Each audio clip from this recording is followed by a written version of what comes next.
Halo semuanya, hari ini hari Senin tanggal 27 Februari 2023 dan ini adalah catatan trading saya. Minggu ini akhir bulan ya, kita akan memasuki bulan yang baru. Minggu ini tidak ada news yang perlu kita khawatirkan menurut saya. News tentu saja akan tetap ada ya, tanpa news ya marketnya nggak bergerak. Tetapi menurut saya tidak ada news yang akan membuat perubahan drastis di pasar. Yang ada adalah kalender ekonomi biasa, durable goods, retail sales, CPI, GDP, apalagi itu, BOE speech, retail inventories, macam-macam lah, seperti biasa. Biasa.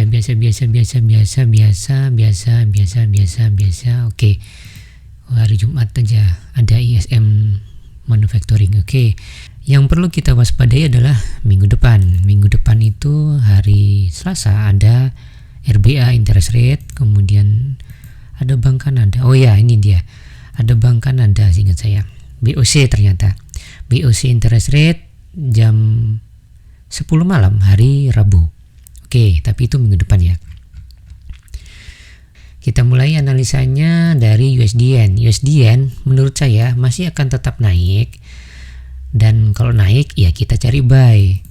Entry buy yang enak menurut saya itu di sini. Nah, jadi kalau marketnya berbalik ke sini, saya akan cari buy. Ke arah mana? Ke arah sini. Ada dua nih. Satu sini, satunya lagi ke atas. Ke sini. Yang satu di 139.580, yang satu di 142498. Jadi buy-nya di sini. Stop loss-nya di mana? Stop loss-nya sih kalau menurut teori di bawah wedge ini, di bawah garis ini. Tetapi nanti kalau ada pergerakan candle yang masuk di area ini secara signifikan, itu sudah indikasi jelek sebenarnya.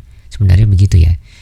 Jadi harusnya ini cuman colek di garis atas ini yang sekarang jadi support ya. Garis yang sebelumnya sebagai resisten ini, wedge yang batas atas sekarang jadi support, itu harusnya marketnya cuman colek di situ dan dia naik lagi. Idealnya pergerakannya begitu. Tetapi kan market pergerakannya nggak bisa ditebak ya, macam-macam pergerakannya. Jadi nanti kita lihat saja bagaimana price action di area sini,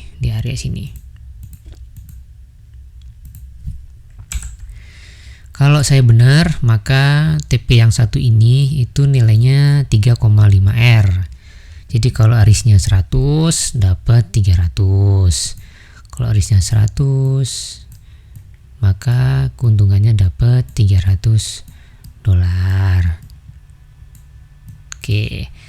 Kalau ambil yang kedua, yang di sini, maka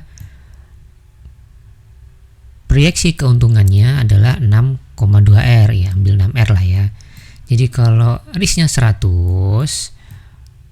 kalau ambil TP yang kedua, kalau kena saya akan dapat $600. Itu kalau penuh ya, kalau all in all out. Tapi kalau dibagi dua, 50% di closing di sini, nanti sisanya ditutup di sini, ya beda lagi hitungan RR-nya. Nanti menyesuaikan lah. Yang jelas planning saya untuk USD-Yen adalah seperti ini. Pindah ke AUD USD. AUD USD saya juga berpikir bahwa marketnya masih akan tetap turun. Kalau turun, maka kita cari entry sell. Kalau yang udah punya entry, mending dibiarin aja, nggak usah cari entry baru. Karena kan entry baru menambah resiko. Tapi yang belum punya, maka menurut saya entry yang bagus di area sini. Nah, jadi kalau marketnya ke sini, saya akan buka posisi ke arah sini.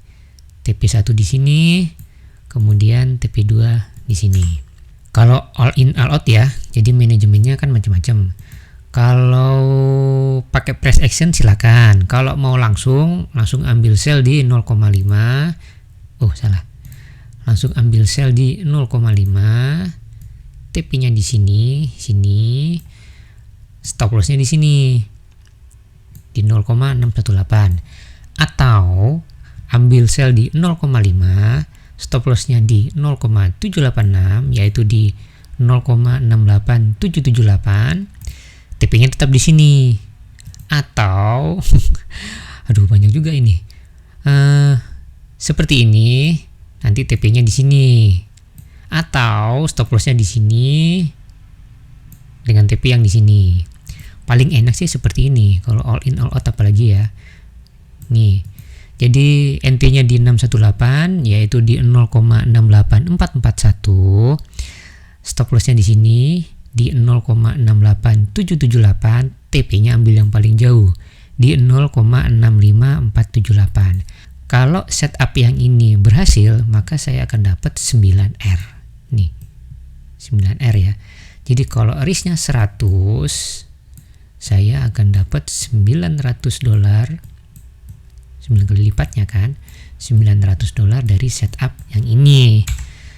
Tetapi kalau all in all out ya, kalau nanti di scale out di tengah-tengah, di sini misalnya tutup setengah, setengahnya jalankan lagi ke sini, ya beda lagi hitung-hitungannya. Jadi manajemennya dikembalikan lagi kepada masing-masing trader, cocoknya yang mana. AUD USD udah ya, kemudian pindah ke XAU USD. Nah, ini setup yang kemarin ya, dan ternyata tidak berjalan sesuai rencana. Market nggak naik, market tetap langsung turun, jadi entry sell-nya nggak kena. Oke, sampai di sini bagaimana? Sampai di sini saya clearkan dulu ya. Ini saya clearkan, kemudian kalaupun dia ke bawah, TP-nya nggak berubah, 1785 300. Oke. Yang berubah adalah entry-nya. Ini saya ganti ke 2 jam, dan menurut saya entry-nya sekarang di sini. Saya mau ambil swing yang ini, ambil dari sini aja ke sini. Oke. Kalau marketnya naik ke area sini, nah saya akan entry sell. Seperti ini ya, targetnya tetap sama 1785 dan 1785 300 tepatnya. Dan kalau market masih mau tetap turun, sebenarnya ruangnya itu sampai di kisaran 1729 700-an sebenarnya. Di sini 1729 700. Seingat saya di sini ada sesuatu, sebentar. Nah ini kan ada ini, persis, sip.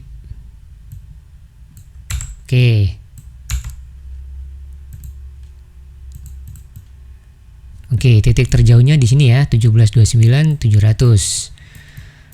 Ruangnya sampai situ, tetapi ya nanti market tentu saja nggak akan berjalan lurus. Namanya market pasti dia akan berjalan seperti ular ya, begini-begini ya. Begini dan begini. Oke. Tapi kalau market tetap akan turun, nanti kita lihat lagi struktur marketnya seperti apa. Yang jelas sekarang kalau market naik, saya akan cari entry sell seperti ini. Nanti stop lossnya seperti biasa, kalau ambil yang 0,5 yaitu di 18.27.478 kisaran segitu, maka stop lossnya ditaruh di atas 18.31.917. TP-nya nanti di sini. TP-nya di sini. 1785 300 seperti biasa. Ini aja kalau kena udah 9R. Ini ya. Nih. Ini aja kalau berjalan sesuai yang saya rencanakan, maka saya akan dapat 9R dari sini. Kalau risknya 100, dapatnya 900. Oke. Kalau jalannya ke bawah lagi bagaimana? Ya, lebih banyak lagi. Ini bisa 21R. Bisa 21R profit peluangnya kalau dia berjalan sampai sini. Kalau entry di sini, stop lossnya di sini, maka RR-nya jadi turun jadi 8, jadi ambil 8R lah, 8R. Tapi kalau entry-nya di sini di 61,8, di 1831,917 itu entry-nya jadi 15R. Seperti ini ya. Tetapi menurut saya kita ini dulu deh, eksekusi yang ini dulu. Nanti kalau sudah kena, kalau sudah hit TP, kita lihat lagi strukturnya seperti apa. Nanti kita cari peluang lagi, apakah masih akan tetap sell atau dia sudah berbalik ke atas, kita kan nggak tahu. Bagaimana kalau marketnya naik ke atas? Ya kalau marketnya naik ke atas, bapak-bapak, saudara-saudara, kalau marketnya seperti ini, yang berarti saya loss. Sesimpel itu. Kan saya juga nggak ada jaminan 100% benar kan. Jadi kalau marketnya ke atas, ya tentu saja saya loss. Stop lossnya kena, saya rugi. Tetapi untuk saat ini saya nggak mau terlalu banyak berasumsi. Kalau terlalu banyak memikirkan skenario, nantinya bingung sendiri skenario mana yang mau dieksekusi. Saya sudah pernah mengalami hal-hal seperti itu. Jadi ambil yang simple-simple aja lah.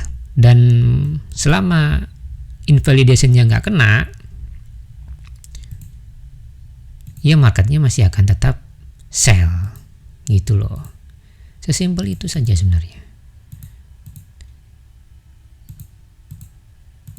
Oke, bagaimana dengan news? News itu menurut saya katalis, dan news itu sebenarnya nggak korelasinya nggak segitu ininya kok. Kadang itu newsnya positif, tapi marketnya justru berjalan terbalik, marketnya berjalan ke bawah. Kadang itu newsnya negatif, tapi marketnya itu berjalannya positif. Jadi korelasinya itu nggak selalu berkaitan langsung sebenarnya. Makanya itu saya nggak terlalu pusing dengan news, mau newsnya seperti apa. Yang jelas yang saya amati adalah suku bunga, itu penting. Bukan karena dia gimana-gimana, tetapi terkadang dia itu sedikit bikin kacau structure. Jadi naruh stop lossnya harus benar-benar diperhatikan kalau ada suku bunga ya. Tetapi market nggak akan serta-merta berbalik sebenarnya. Kadang itu di sini resisten ya. Kadang itu di sini ada resisten nih. Nah, di sini saya gambar ya. Kadang itu di sini ada resisten misalnya. Kemudian ada news.